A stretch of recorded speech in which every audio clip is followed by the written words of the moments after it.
Thank you for giving me this opportunity to speak today. I would like to start out by saying that my children are being illegally retained in Japan by Sean McGee, currently employed at Nomura Securities.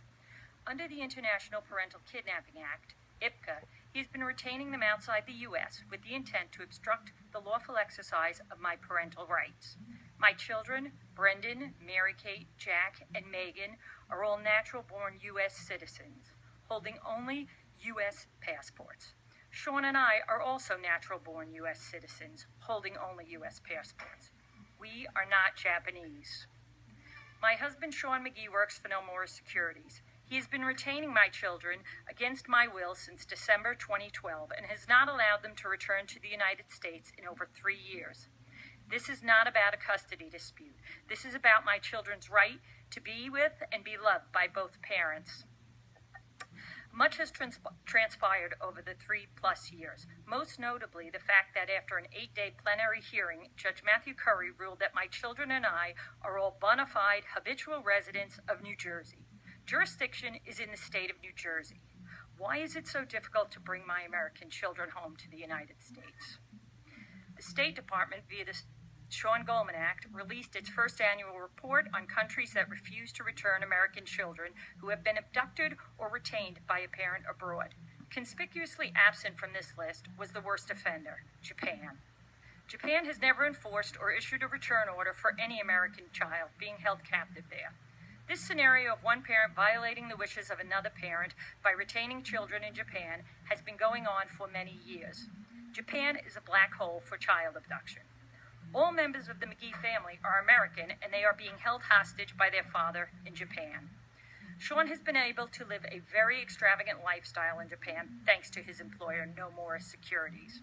He vacations regularly to Phuket, Australia, India, Hong Kong, Korea, London, and Portugal.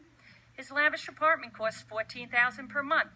At the same time, our youngest daughter, Megan, and I were on food stamps for over a year. The gas company, PSE&G, shut off our power. Sean has not been following through with the court orders that are required of him. He's court-ordered to pay my legal fees. My lawyers are no longer representing me due to his willful neglect in payment. In addition, he was court-ordered to pay the mortgage on the family home. Our home is currently in foreclosure due to his willful neglect in payment. Not only do I have no one to represent me, but I had to file bankruptcy as well.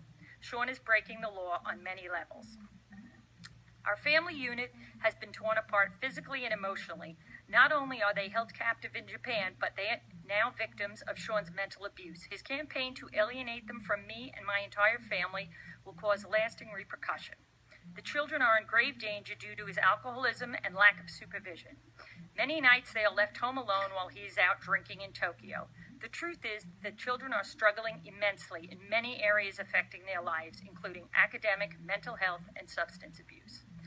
Last September, my father died, my children's grandpa, Vince Cianciato. Sean did not permit them to come home to attend his funeral. The role of the grandpa was one to be admired, for he took on a fatherly role for them their entire life due to Sean's lack of the ability in this area.